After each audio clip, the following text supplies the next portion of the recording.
Happy Friday, folks. Senior Editor Mackenzie DeLulo here, and welcome back to the Texan's weekly Roundup podcast.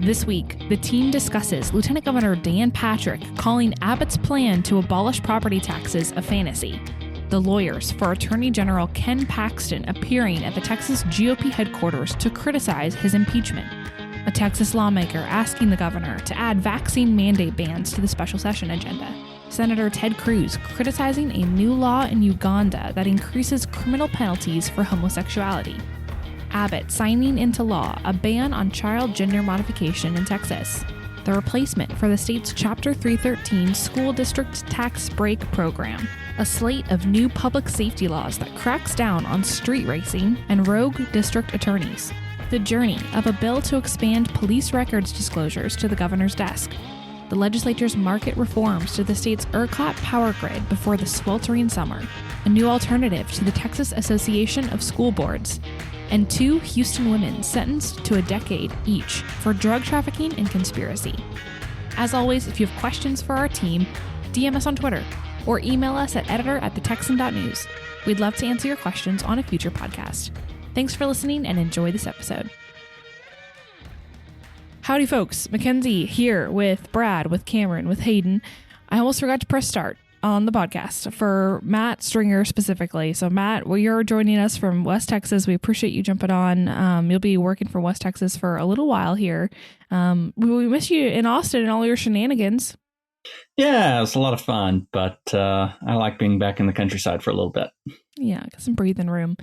Okay, gentlemen, well, let's go ahead and jump into this week's news. Brad, we're going to start with you. If they weren't already, the gloves are now coming off in the legislature's dispute over property tax relief. What did the lieutenant governor say this week? Lieutenant Governor Dan Patrick held a press conference on Tuesday to dig further into his position on supplementing tax rate compression with a homestead exemption increase. The House passed its compression-only plan last week and then quickly gavelled out in, for them, a one-day special session. Is a deft maneuver to try and force the Senate to accept its plan. It hasn't done that yet. The Senate remains in town and is trying to rally support for its plan that, on top of compression, includes an increase of the homestead exemption, standard homestead exemption, to $100,000. During the presser, Patrick challenged Governor Abbott to a Lincoln Douglas-style debate on the issue. He further criticized Speaker Dade Phelan and called the idea of eliminating property taxes, quote, a fantasy. It's chock full of a lot of stuff. Abbott has backed a plan to eliminate the school district maintenance and operations tax rate, which accounts for about half of property tax bills in Texas. Though he's occasionally used ambiguous language when discussing it, specifically saying, I want Texas to be on a path towards eliminating property taxes. What he's meant is eliminating that one component of property tax bills. But that is what prompted the eliminating property taxes is a fantasy comment by Patrick. Both plans would allocate the $12.3 billion in the budget towards relief, but they differ in how to disperse that. There's already $5.3 billion in the budget to continue the 10-cent rate compression that was started in 2019. And this would just supplement that. Who's backing which plan, and is there any end in sight? So the House's plan would add 16.2 cents of rate compression to the budget. Backing that is obviously the House. Speaker Phelan, Governor Greg Abbott is backing that one. He has decided to pick that one as kind of a compromise because during the legislative session, the regular session, the House was dug in favor of its appraisal cap, and then the Senate was dug in mainly against that and in favor of its homestead exemption. So Abbott kind of tried to split the difference between the two and just go with all compression. Also notably behind the House's plan is a former Abbott opponent, Don Huffines, who has been among the most vocal proponents of compression-only reform and literally trying to eliminate property taxes in Texas.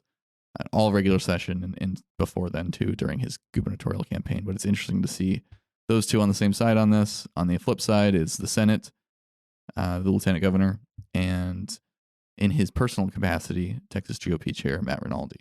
Yeah, which I think typically it'd be safe to say you'd expect to see Huffines and Rinaldi at least on the same side of any given issue. Yep. So fascinating that Huffines is now on the Phelan-Abbott Texas House team. Yeah. And so Patrick said he will reassess the issue on Monday, kind of where things stand, namely whether to run out the clock on this special session or adjourn sine die and force the governor to reconvene another special session. Give us a brief explanation of rate compression, homestead exemptions, and appraisal caps. You wrote a great piece this week detailing a lot of these terms used in the debate about property taxes. So I'd encourage folks to go to the Texan.news and read the entire piece, but give us a brief overview of those terms. It goes into a lot more detail than I can go on here, but just briefly, rate compression involves the state using its own surplus dollars to reduce the tax rates on the local level, forcing them down by a certain number of cents on the dollar. To use the 2019 one, 10 cents reduction in whatever the tax rate is for your local school district. And then supplements the money that would have gone through property taxes there with state dollars into the school finance system. A homestead exemption is an amount of money taken off the top of a home's taxable value. With the current $40,000 homestead exemption for school district taxes, a $300,000 home can only be taxed on $260,000. The Senate wants to raise that to a $100,000 exemption.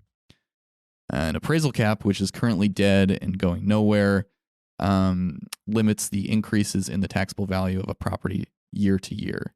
Currently, homes have a 10% appraisal cap, meaning that the amount of taxable value of your home can only increase up to 10% each year. Now, that's different than the market value. You're going to have two different values on your appraisal notice. During the regular session, the House wanted to have that down to 5% and extend it to all real property.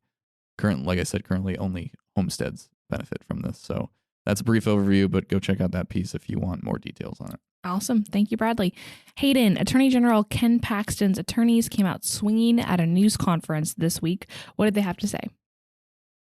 We attended a news conference at the Republican Party of Texas headquarters right down the street from our offices, at which the attorneys for Ken Paxton, who is facing 20 articles of impeachment, criticized the process by which Paxton was impeached and said the charges are baseless. Tony Busby is one of the lawyers who will be defending Paxton throughout this proceeding. He said the articles of impeachment look like they were written by a third grader, and he said, quote, "Not even traffic court would accept this foolishness. The speaker has done great damage to the institutional reputation of the House of Representatives," end quote. He railed against the House for asking its members to vote on these articles, and said he called them baloney, and said he was embarrassed that Paxton was bound over for trial on these charges. He said that he hopes they are dismissed summarily, but if they do in fact go to trial, he is prepared to call up to 66 witnesses in the Attorney General's defense. There was another lawyer for Paxton at the news conference, Dan Cogdell, also said that he wanted to see a fair process and he wanted transparency. He made clear that he is not on Paxton's legal team because he agrees with Paxton politically, but because he wants to see fairness done in this process. And the importance or the significance of 66 witnesses, correct me on my numbers here, is that in the House called 15. Is that what am I correct in that? The House didn't call any witnesses. The investigators interviewed witnesses, and then they compiled a report based on what the information that they gained from their interviews. But 15 witnesses were interviewed, and I believe Hardin, the attorneys that has been hired by the Board of Managers, disputes that they only considered the evidence from those 15. I'd have to go back and look at his statement, but they also probably looked at documents from others as well, but directly interviewed 15 witnesses. And so the 66 then is Paxton's team coming forward and saying, hey, we'll bring our side forward, and we're not scared to interview people, is kind of the statement that's being made there as witnesses. And they highlighted that the trial in the Senate is going to be very different than the process in the House. None of the House members interviewed witnesses directly, at least not part of a formal proceeding. That was all done indirectly through their investigators. So 66 witnesses, definitely more than the House interviewed through their investigators during this process. Busby and Cogdell, like you said, are high-profile attorneys here in Texas. Tell us a little bit about their background. Busby is a high-profile figure in Houston. He ran for mayor against Sylvester Turner and another candidate in 2019. He advanced to a runoff, but then lost to Turner pretty handily. I believe the vote margin was 57 to 43%. Turner won that with a comfortable margin. And Dan Cogdell, I remember yesterday, I did not realize he was not announced beforehand to be one of the attorneys. When he approached the microphone, I thought, wait a second, that's the guy who represented Clive Doyle at his trial. Wow. And Clive Doyle was one of the surviving Branch Davidians, David Koresh's sect there in Waco. He survived the Waco siege, and Cogdell represented him at his trial successfully. If my memory serves me, he was acquitted. So Cogdell is also a high-profile attorney here in Texas. Did these lawyers foreshadow how they might defend Paxton against impeachment in the Senate? They said that they would call the 66 witnesses and said that they wanted transparency in the process. One note in the news conference that I thought was interesting is they said the trial shouldn't happen necessarily as early as the Senate says it will happen, which currently the trial is scheduled to begin by the end of August, and they want to set the rules for the trial on June 20th. Busby said that might be jumping the gun a little bit because they have a lot of evidence that they want to get through, and they want to be thorough in their defense of Paxton, even though they're hoping the charges are dismissed out of hand. They did show the famous tile countertops that have become almost a comical representation of this case, because the investigators referred to these countertops as granite, and these are part of the bribery charge. They're saying that Nate Paul paid for Paxton's home renovations as part of a bribe for all of this favorable treatment that he is alleged to have provided to Paul in exchange for these goods and services.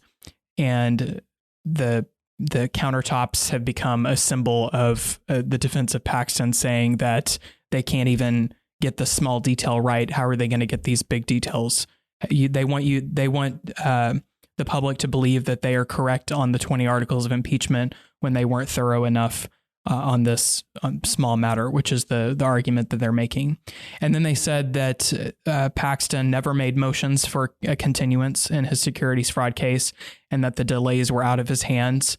He did make, Cogdell pointed out that he did make motions per his right as a defendant in a criminal trial, but there were no motions for a continuance to produce unnecessary delays in the case.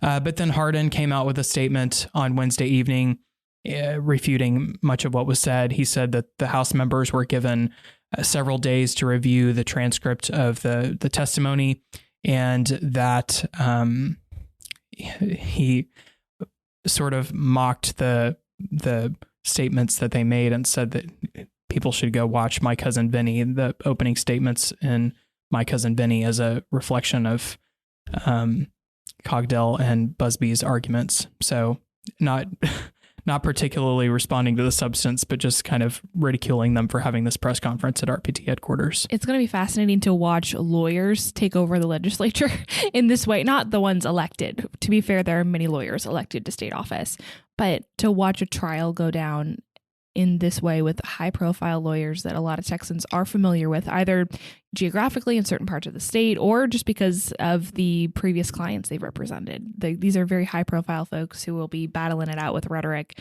And to your point, Hayden, there will be a lot of these statements flown back and forth between the teams, so to say, which will be interesting. So, Hayden, thanks for your coverage. Matt, we're coming to you out in West Texas. A bill seemingly disappeared after it passed both houses of the Texas legislature, but after catching lots of attention as an explanation was finally given regarding what happened to the bill and where it is now. Give us the rundown. That's right, Mackenzie. House Bill 30 by Representative Joe Moody, who's an El Paso area Democrat, filed legislation that carried strong bipartisan support reforming the public information laws surrounding certain police records. These the laws pertaining to police records would require that the ones pertaining to deceased individuals or records pertaining to living people who consent to the records being released to be released when a request for public information is submitted for them. Now, the bill caught broad spread attention after it passed both chambers because for some reason, days started going by without Lieutenant Governor Dan Patrick signing the bill to show the Senate had passed it. Without his signature, the bill couldn't proceed to the next stage of the legislative process, the governor's desk, where the governor can either sign it and it will go into effect as law, or the governor could veto it. So it sort of fell into this black hole state that was unexplained, thus catching a lot of the public and media attention. Finally, at a press conference this week, Patrick explained where the bill was, saying he had learned there was a deal cut on the last day of the legislative session between the House and the Senate to each pass a bill that the other chamber wanted. The Senate passed House Bill 30, which is the bill the House wanted, and Patrick said that the House had agreed to pass a Senate bill. He couldn't remember which one it was, but after the House passed HB 30, after the Senate passed HB 30, the House then refused to honor their side of the bargain and passed the bill that the Senate wanted as part of the deal, breaking their promise. Patrick said this caught his attention as he was signing bills, so whenever he got to this one in the stack, he set it aside to, quote, see what it was about. Now, I guess it took him a number of days to find out what it was about, and that's what started really catching the attention, because you typically don't see a delay after a bill is finally passed for it to take the chamber's head, either the speaker for a House bill that passes the House, or the lieutenant governor for a bill that passes the Senate. And so during the press conference, he said that not to worry about it. He always intended to sign it. He was just waiting to see what it was about and I guess learn more about it. And sure enough, later that day on Texas Legislature Online, it showed that the bill finally received his signature and is now on its way to the governor's desk to review. So it was definitely a legislative saga worthy of a Schoolhouse Rock-like explanation. I love it. It's a great piece for those who are curious about some of the inner workings of the legislature to go read at the Texan. So Matt, thank you so much for your coverage. Cameron, we're coming to you. This story gained a lot of traction online. You're a very online type of dude also. You know what's trending on Twitter. This is just something people should know about Cameron. He just knows what's going on. I just like to know what's going on. You're right. Yeah. I wouldn't.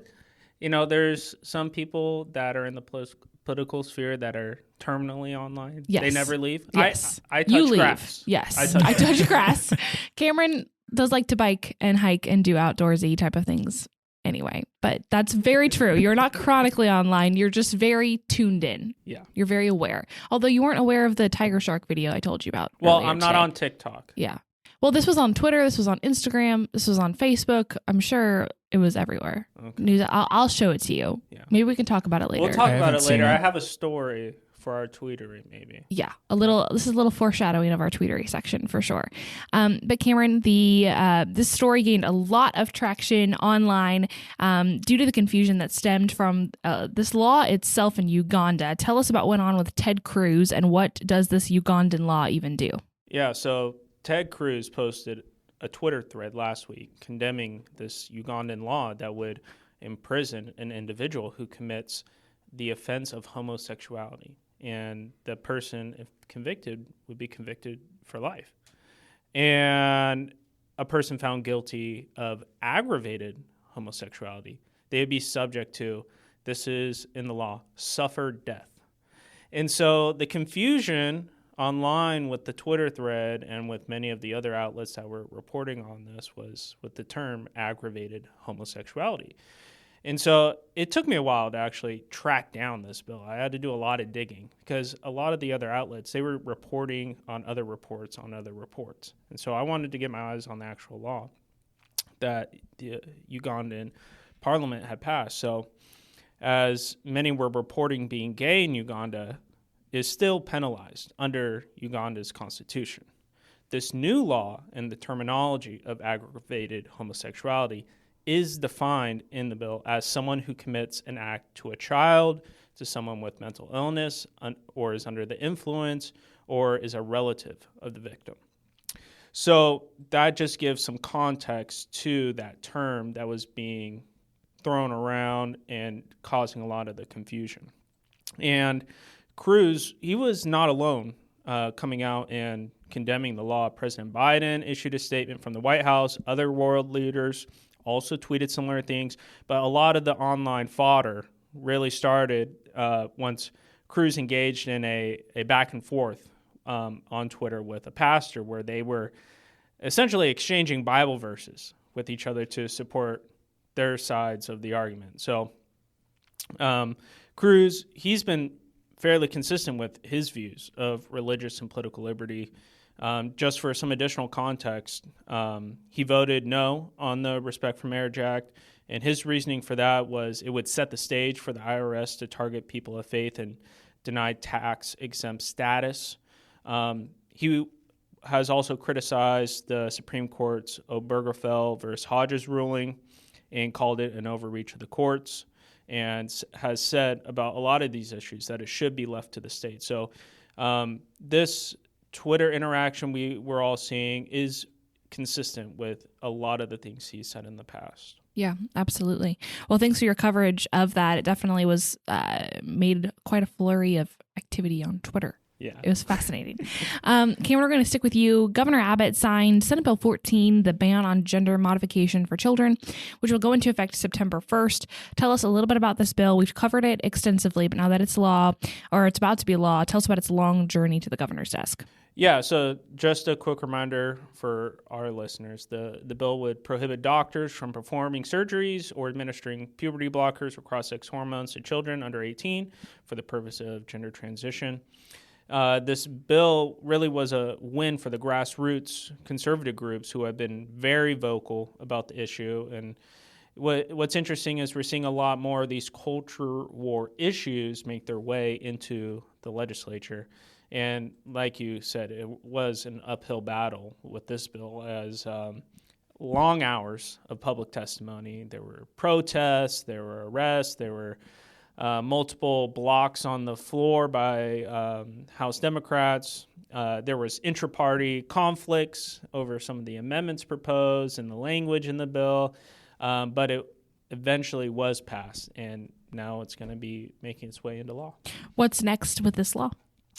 Well, I think we can all expect this bill to be challenged in the courts, but we've seen some similar enforcement actions that have already been ruled on that might give some insight into what might happen. So the Department of Family and Protective Services were challenged in the courts after Kim Paxton labeled child gender modification as child abuse, and the DFPS was ruled to allow to continue to investigate families and doctors that provide the gender modification interventions.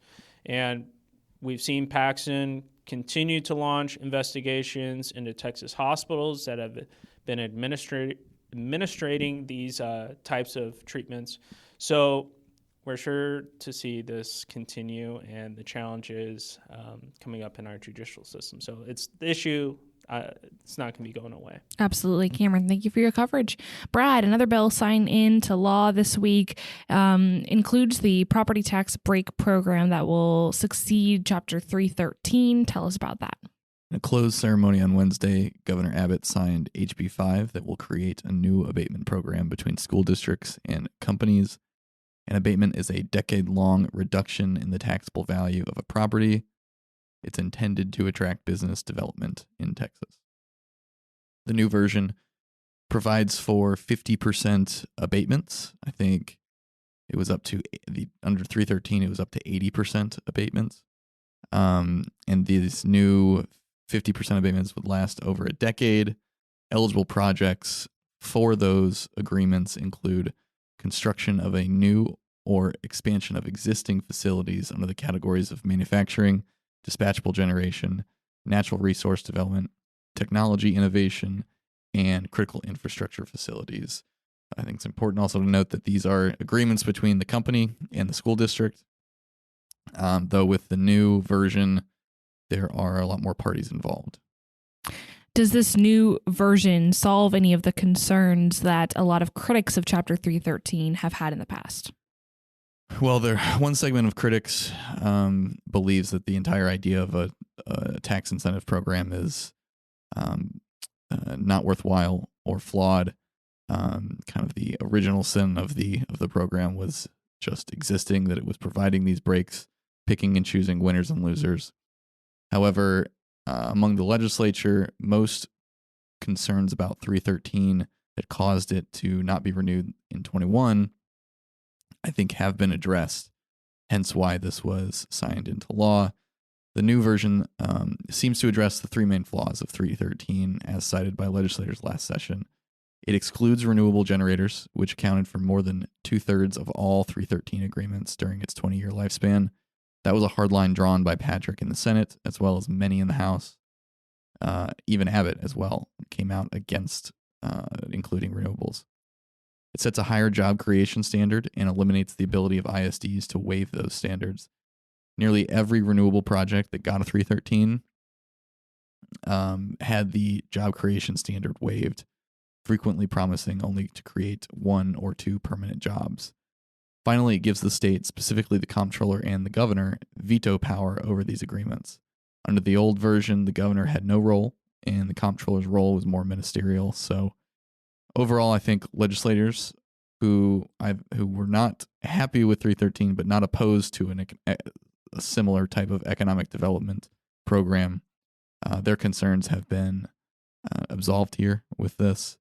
We'll see how implementation actually unfolds after the law becomes effective on September 1st. There you go. Well, thank you so much for your coverage of this issue from start to finish. Hayden, coming back to you, the governor signed another bill, border security measures, into law at a news conference this week. Give us an overview of some of the bills that became law. At the Capitol, Governor Abbott signed a series of bills into law that are designed to bolster public safety, including House Bill 17, the quote-unquote rein-in rogue district attorneys bill, which is supposed to keep them from using their power to exercise broad prosecutorial discretion to decline to enforce laws like the Texas prohibition against abortion. There was also a bill, HB 28, that increases the possible sentences for aggravated assault if the victim ends up paralyzed or in a permanent vegetative state. The bill was spurred by 2 cases in which the victims were left paralyzed, and one of whom later passed away, but the perpetrators were only eligible for a maximum sentence of 20 years. So they would, under the current law now, be eligible for up to life in prison. There were also bills to crack down on street racing and to provide additional funding for rural law enforcement, including a boost for salaries for deputy sheriffs who are notoriously underpaid. So the funding would go to sheriff's department salaries. There were also criminal penalties added for assaulting nurses and other healthcare workers, and a bill to criminalize cutting off one's ankle monitor while on parole or probation, which, interestingly enough, was not a crime before Senate Bill 1004. And then another bill to crack down on catalytic converter theft. So this is just a roundup of public safety bills that Abbott put into effect with this ceremony at the Capitol, and he was flanked by members of the House and Senate who have carried many of these pieces of legislation. Abbott took some questions from the press afterward. What did he have to say about property taxes and other hot topics? Well, as news conferences generally go, just because you have one topic that was the center of the press conference. Reporters will usually carry things in a different direction if the speaker opens it up for questions. And most of the questions were about property taxes. We asked a question about Ken Paxton's case and whether Angela Paxton would participate in the trial. Abbott declined to answer that, other than to say he would leave it up to Angela Paxton whether she would recuse herself. But Abbott did answer some questions about property taxes. Notably, he said that he would call repeated special sessions until property tax relief is delivered for Texans, and that he was not interested in obsessing over the process. He said taxpayers are not interested in that. And Brad already went into detail of the differences between Abbott and Patrick on property taxes, but he doubled down on his positions and said he's prepared to take however much time it takes. There you go. Hayden, thank you so much. Matt, coming back to you, a state representative is calling on Governor Abbott to add a comprehensive ban on vaccine mandates to a special session call this year. Some legislation banning mandates did pass during the regular session, but why is this lawmaker saying the legislature needs to go further? Representative Brian Harrison, who's a Republican from Midlothian, is asking for legislation banning all vaccine mandates, including by private employers, to be added to a special session call this year, whether it is a subsequent special session after the current one, or whether or not Abbott could amend the current call. Harrison notes that a federal vaccine mandate through CMS, which is the Center for Medicaid Services, was recently lifted, and that mandate had provided for type of protection for religious or conscious objections. With that gone, he notes that nurses and medical staff may be fired for refusing the vaccine now, highlighting the importance of passing new laws. Comprehensive legislation addressing vaccine mandates and emergency powers has failed to pass the Texas House during the past two sessions, this session and the previous one. But this session, the legislature gained the most ground by passing SB 29 by Senator Brian Birdwell, which bans local governments from implementing local vaccine mandates or closing businesses, etc. However, it does not curtail state agencies or private employers, for example, from implementing something such as a vaccine mandate. Harrison had strong words for the House failing to fully prevail on the issue without comprehensive legislation for the past two sessions in a row, and praised Abbott for adding the issue to one previous session call and for protecting people from mandates via past executive orders. Abbott has signaled he'll add more issues to be addressed by the legislature this year after property taxes and border security is addressed, but hasn't mentioned whether or not this is an issue he would take up. There you go. Well, Matt, as always, thanks for your coverage of that issue. Bradley, the legislature passed a number of power grills. Oh my gosh.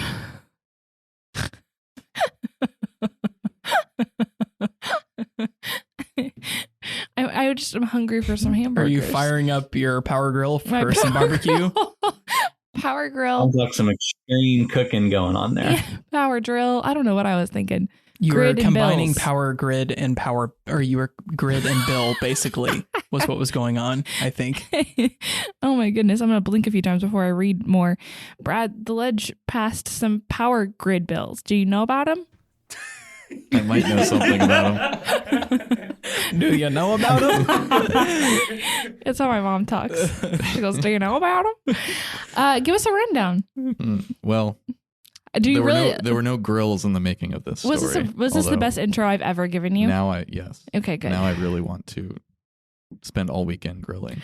I realize also grills are a sore spot for you living in the city of Austin, which we don't have to get into. I don't live in Austin anymore. That's true. Yeah, I have a grill. Cameron, sometimes you talk not into the mic, and then our listeners can't hear you. What's the deal with grills in Austin?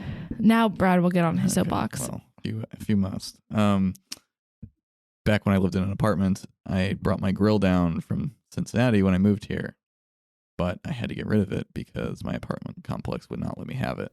Propane or charcoal? Propane, because any grill was not allowed, but fire hazard or some nonsense.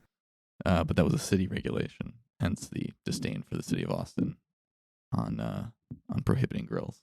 So, interesting. Yeah, now that we got that out of the way, the power grid bills that passed this session, there were a number, and Governor Abbott actually signed a handful of them this week, but there are multiple others awaiting his signature. Probably the most notable is the PUC sunset bill.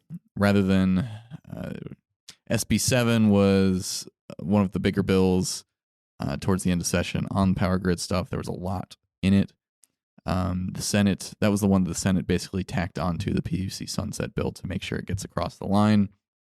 It includes the $1 billion netted performance credit mechanism program that was a big point of contention between industry members, but generators on one side, industrial users of electricity on the other.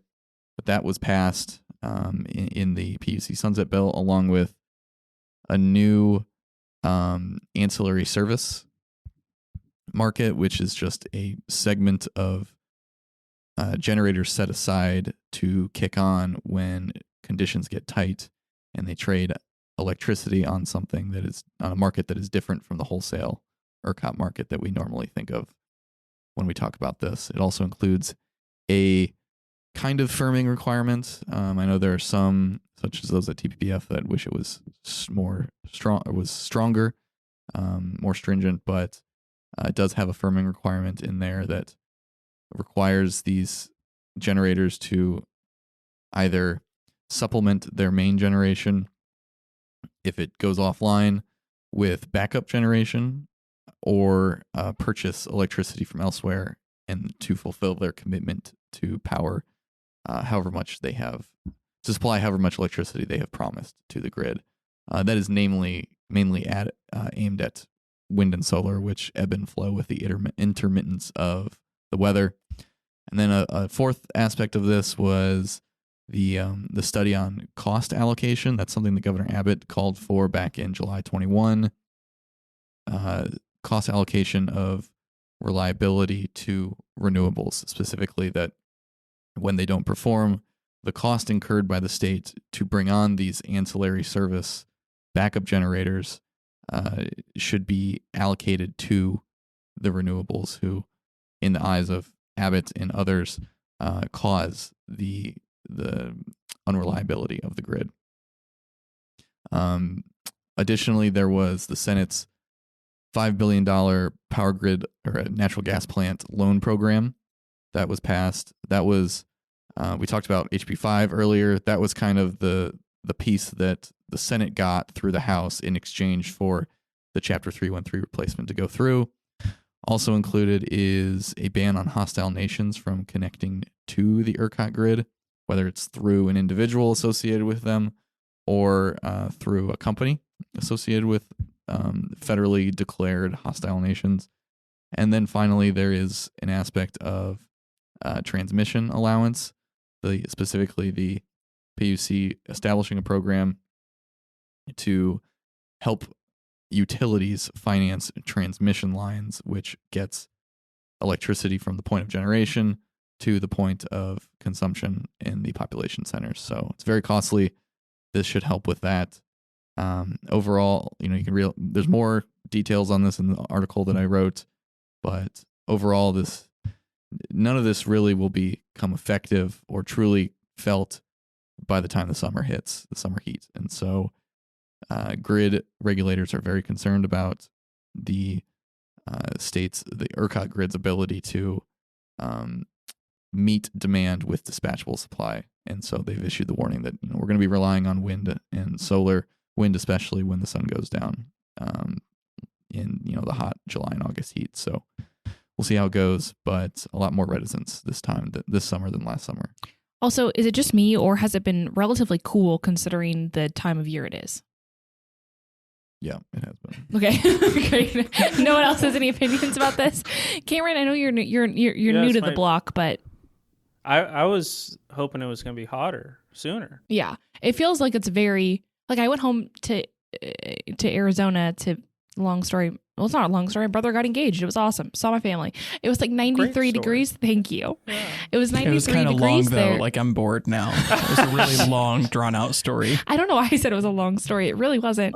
But it was 93, 95 degrees there. And I honestly was unprepared for it. And that has never happened where I've left Texas and somewhere else I've been unprepared for the heat. But it's like a dry heat out there, right? Yes, and it is very different. Yeah. And like everything, like my skin dries up.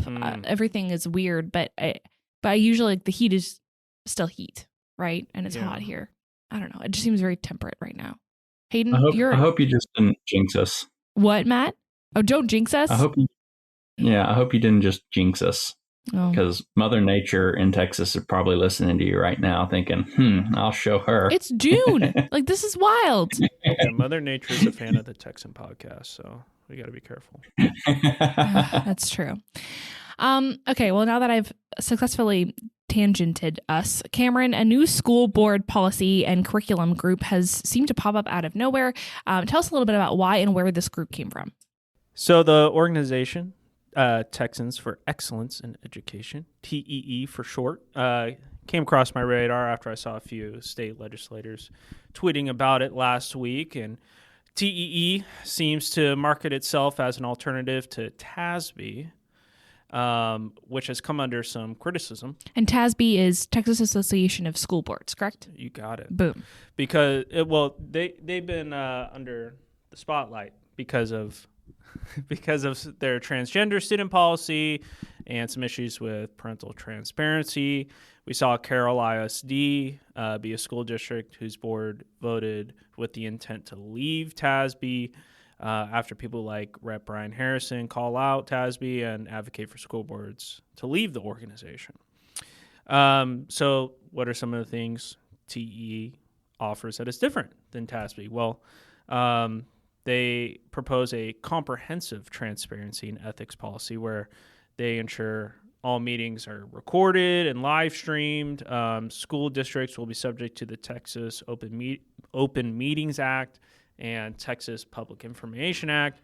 Also, the issue of social emotional learning, which we have reported extensively on and continues to be an issue for parents.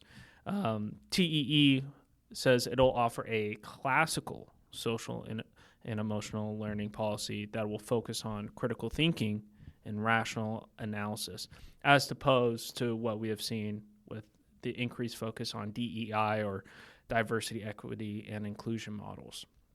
So we will see if more school boards follow in Carroll ISD's footsteps and leave TASB, as now there seems to be a viable alternative. There you go. Thank you, Cameron. Hayden, last but not least, 2 defendants were sentenced to lengthy prison sentences on drug trafficking charges. Your beats are so lighthearted and fun. What crimes did they commit? So these 2 chicks did drugs in Houston and now they're going to prison for a long, long time. Great. We can go to Tweetery section now. What did prosecutors have to say about this? Anything spicy? Hey, that was the most lax I've ever seen you on the podcast ever. It's the most casual I've ever seen you be. Okay, I'll do my job for real now. So 2 24-year-old women were sentenced to 10 years in the federal penitentiary on charges of trafficking an estimated $2.25 million worth of narcotics, such as heroin and fentanyl. They tried to smuggle fentanyl and cocaine through a Border Patrol checkpoint, and it was disguised. The drugs were disguised in order to attempt to evade Border Patrol protection. They used a convoy of 2 vehicles, and Border Patrol dogs alerted the agents there guarding the checkpoint that the narcotics were in the vehicle, whereupon they found 25 kilos of cocaine, 5 kilograms of fentanyl, and 255 grams of heroin. And so the case did not go to trial. They both pleaded guilty, and federal prosecutors went over some of the details of those crimes, including the police dogs. Wow. Well, you did your job very well. How did they conceal it? Like, how were they trying to sneak it across? I'm not quite sure. I think usually it says here that they were disguised. This is the part of the news release that they published. They, quote, disguised fentanyl concealed in the front and rear bumpers of her Chevrolet sedan, end quote, which they will hide them in different parts of the vehicle. I've seen some crazy videos of how they try and sneak the drugs across.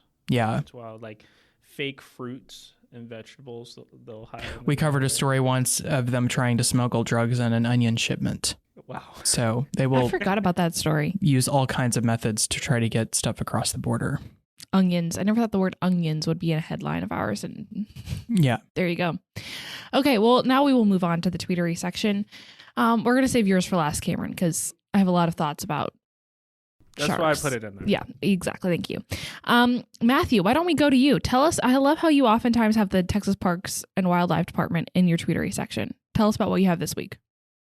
I love the Texas Parks and Wildlife. I love state parks. So I like to keep an eye on all their updates on Twitter.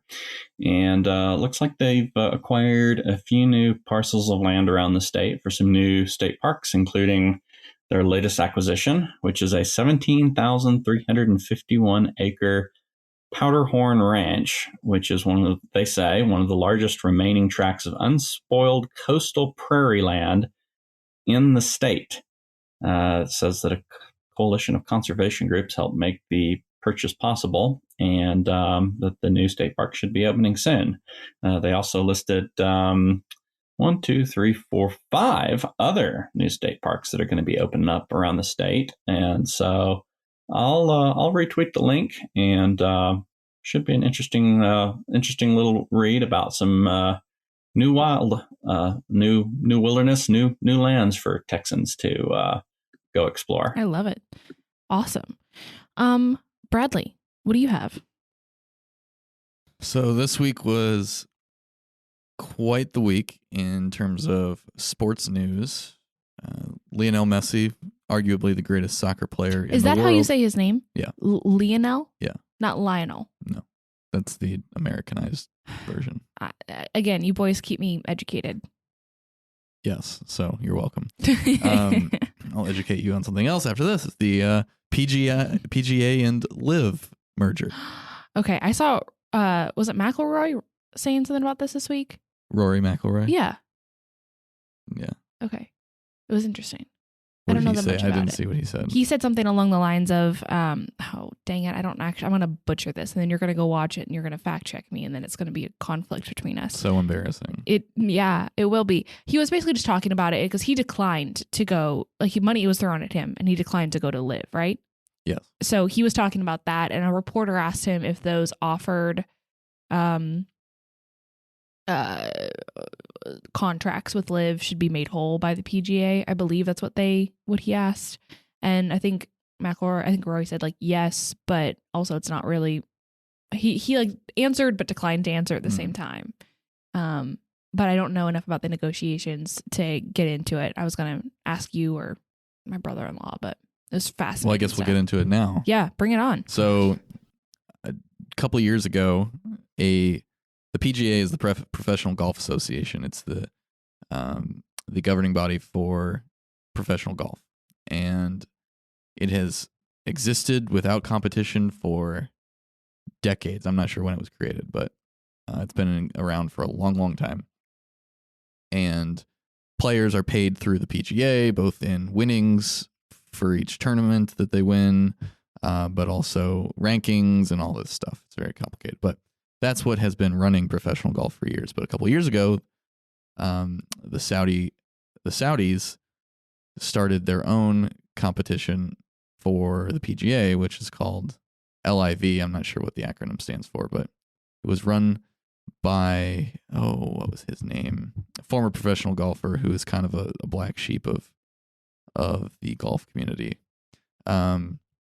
But they started just throwing wads of cash at these golfers, and including Phil Mickelson. He went over there. He's kind of on the tail end of his career. Dustin Johnson, one of the great. Wow. Yeah. Greg Norman is the guy that was the CEO and commissioner of LIV Golf. And so Liv has their strategy has been just to throw all this Saudi oil money at these golfers. Yeah. Get as many of them as they can. They got some But pretty getting big names. like Dustin Johnson, it's huge Dustin name. Johnson, yeah. Obviously, like you said, Phil Mickelson's Brooks been Koepka, around who for a just long time. won. I think he just won the Masters. But while this has happened, all the players who went over to LIV were banned from PGA events. Masters is different. That's why it's run by its own thing. That's why LIV players could play in that. But the PGA was putting in a hard stance on don't go over there, stay loyal to the PGA. Rory was one of the big proponents of the PGA, along with Tiger Woods. Apparently, Tiger turned down to close to $1 billion from LIV to stay with the PGA. Now, he does not need the money. Yeah. But you're seeing some of these older guys like Phil Mickelson going and cashing in with LIV. You're seeing younger guys who maybe aren't quite good enough to make the PGA going over to LIV to make a lot more money and actually have a professional career. So it's been just basically a standoff for a long time between these two organizations, and neither was really giving in. Nobody really watched the LIV, at least not that I know of. I certainly have not. I just watch the majors. I'm not a religious golf watcher, but it was interesting to see. And they announced this week a merger between the two. The PGA CEO announced it and wrote a letter to the players, and people like McIlroy and others who did not take the money and stayed loyal with the PGA are rightfully upset. Yeah. Because all of these players are likely that left for LIV going to be welcomed back in. Now they might have to pay a fine. We don't know the details on that yet. We don't know the details on the merger itself, other than the Saudi official who is running LIV and runs whatever their investment fund is that they have, will be the chairman of whatever this new thing is. Oh, really? Yeah. And the PGA CEO will be CEO of it. Okay. So they both will have a say in this, and I assume that it's going to be a wash with Saudi money, because that was the competitive advantage of this new competition league, and so it's just going to be very strange to see how this unfolds. We don't know how much fallout there's going to be, what the actual payout from the Saudi government is. I think overall it's probably good for golf to have all of its stars on the same field, on the same course. But there's a lot of people that are very upset. Wow. Because I knew it's all coming back to me now, because I remember a while ago a friend of mine was trying to tell me about all the money that was being poured in by Saudi, and I don't even remember all the details, but that's crazy. And McIlroy, I didn't say this because I wasn't sure what it was in context to, because he had said like this will be good for golf. He must have been talking about the merger, is what he was saying. Like, if he said it this week, probably. Yeah, I think it was this week. But anyway, yeah, fascinating. This is an increasingly deployed strategy by the Saudis. They have now 2 English Premier League soccer teams. Oh, wait, no, Qatar has one. A lot of these oil-rich Arab countries are buying soccer teams. The term is called sports washing, trying to get more involved buy their in sports. Way into in like the Premier Leagues of that, the world. and specifically to deflect from the very real problems of these countries, on like human rights and whatnot. There's a lot of people in England very, very mad about it. Manchester City is owned by one of these. I think they're owned by the Saudis. Oh my gosh, I didn't know that. Yeah, it's either them or the Qataris. Actually, it might be the Qataris. I don't remember. But then the Saudis also just purchased another English team, Newcastle. And so they're just shelling out money to get more investment in all these sports. And now they have golf. No American sports teams, NFL, MLB. Not that I'm aware of. I do know that American leagues are a lot more strict on golf excluded. Well, this is different because they created a competitor. But there's a lot more restriction on who can own a team. Right. Like I know there was discussion about Elon Musk one time purchasing Or Bezos some too was sports. gonna Bezos purchase, too, yeah. and there's a lot more ability of current owners to veto new Right, owners, at right. least as I understand it. But yeah, this is It's interesting. it'll the creep will keep coming. Yeah. They're going to try for, I'm sure, an NFL team at some point. Mm-hmm. Wow. Well, thanks for that explainer. That was really Yeah. helpful. I feel much more educated again. Hayden, what did you have this week? Earlier, I talked about HB 28, the law that increases the sentence for aggravated assault.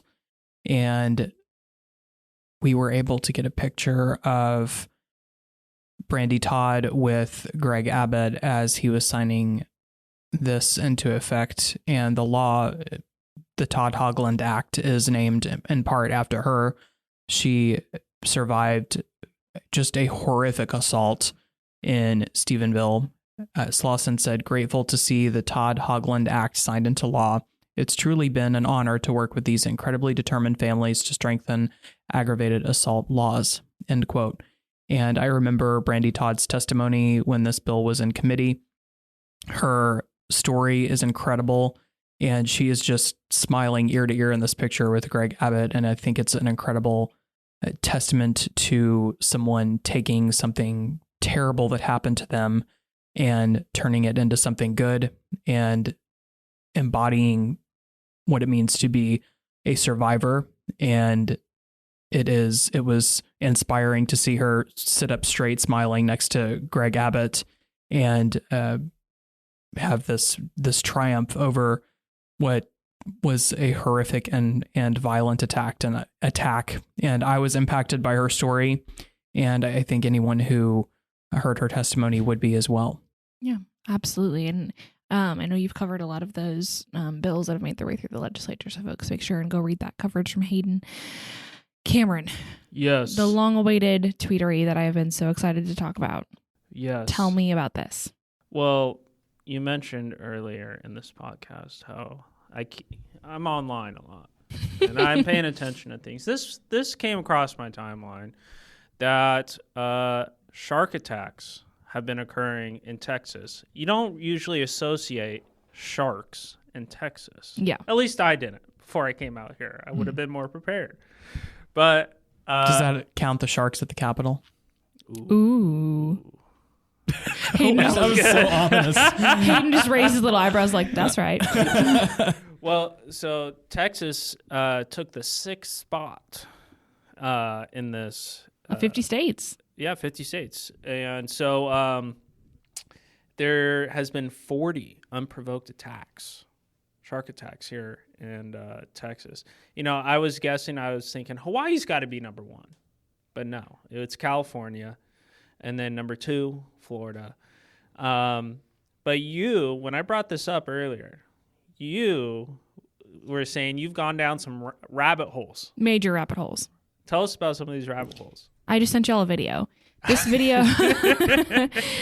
went viral, and for good reason. I'll let y'all watch it first before I actually. Are we going to describe what we're watching on the video on the podcast that this is listeners can't see? Brad, I will say this is a video. A lot of our listeners probably have seen it. And second of all, it's much easier to describe as opposed to a built-in wall fixture. Oh my gosh. Yeah.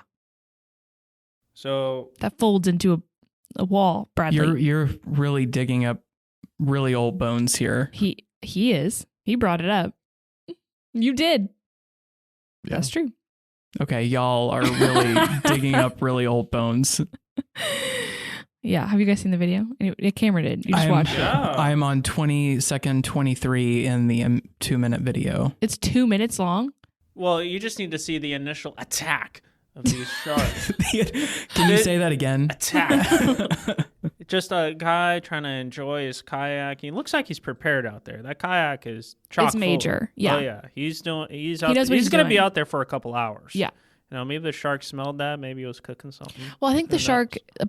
people are saying, experts in the field, biologists are saying that the shark mistook him for a seal or something along those lines. Because as soon as he bit the kayak, he's like, this is not yummy. Yeah. But the video is literally this kayaker just going about his business. And all of a sudden, a shark kind of like, how would you describe it? Launches itself onto the side of the kayak, Yeah. like directly. He's just swimming super fast toward the kayak and lifts his head out of the water and tries to take a chomp out of the kayak. It is a wild, wild video. Well, these marine animals, sharks, orcas, you're bringing up the orcas are attacking ships now. Yeah. What the heck's going on? It's kind of crazy. Yeah. Oh, yeah. That's true. I have so many. Yes. Orcas off the coast of Spain are learning how to capsize boats and have capsized multiple boats at this point. You It's say like, that like they're taking lessons. well, Like they're Someone's orchestrating. training these well, no, orcas. one orca did it, and then they think the behavior was passed on to the other, because orcas It's communicate with each other. hereditary. Like It it's passes down? not hereditary, but that they learn behaviors from the other orcas, Whoa. and so they are learning it from this. It's a female orca, of course.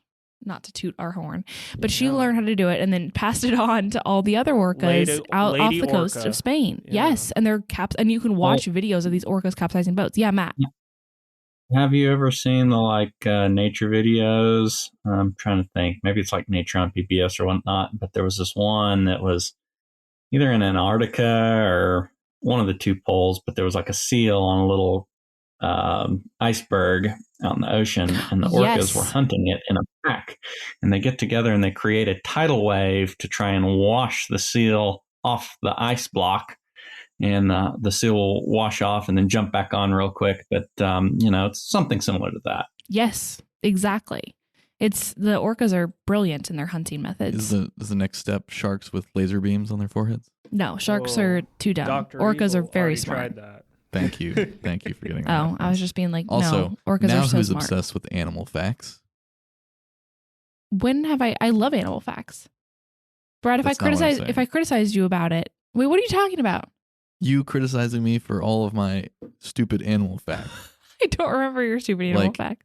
The country of Australia losing a war to emus. Oh, okay, well which that's has a more, biopic coming out, by the way. that's not like a fact about like a biological fact about an animal. That's like a weird historical event that is What about the massive continent-wide war between ants going on beneath our feet? interesting. That one got derision from you too, Yeah. as does everything that But comes Brad, out of my I'm mouth. sorry. I will say I will acknowledge my bias against facts that you share. As long as we're acknowledging. Great. But I just sent you guys a video about this ship that's literally sinking in the water with because orcas, like a crew had to be rescued because these orcas are like sinking these yachts for sport. Well, after the Blackfish documentary, all the orcas caught on and like we're getting our revenge. Yeah, Yeah. that's probably right. It's Are there understandable. orcas in the Gulf? Random thought. They might migrate through the Gulf, but I don't believe. Yeah, they go through the Panama Canal. Oh my gosh. Yeah, they can. There have been sightings of pods in the Gulf of Mexico, but they aren't native. So like in Washington state where I'm from, there were two classes of orcas. There were transient and there were resident orcas. And the transient orcas would be the ones that would come down from, Alaska and migrate down to California and vice versa, whereas the native orcas lived in the sound or in the ocean off the coast of Was Washington there year battles round. between? Yes. Wow. And A the war, It wasn't a clash. They would compete for food, and sometimes there would be clashes between the Wow. clans. Yeah. The transient orcas were usually much bigger because they have to fend for Skirmish, as it themselves and had more, like, they were just tougher than the resident orcas who just kind of sit around and eat all the salmon. Yeah, it's really interesting. Are there still orcas at SeaWorld, or did they do away with? There are orcas at SeaWorld, but I do believe there is one orca soon. I think she's very old, like 90, 100 years old. I could be mistaken, who is being released into the wild very soon. Is its name Willie? No, but I loved those movies growing up. Yeah, I can't find the exact. Yeah, Lolita, second oldest captive orca back into the ocean. Let's see how old she is. And how old?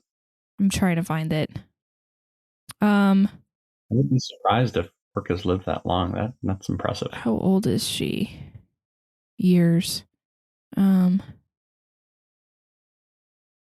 It's been 50 years since she left the wild, so I don't know how old that means that she is. But anyways. Over 50. Yeah, she's old. Oh, dang it. I turned my Slack notifications back on. Can you hear those?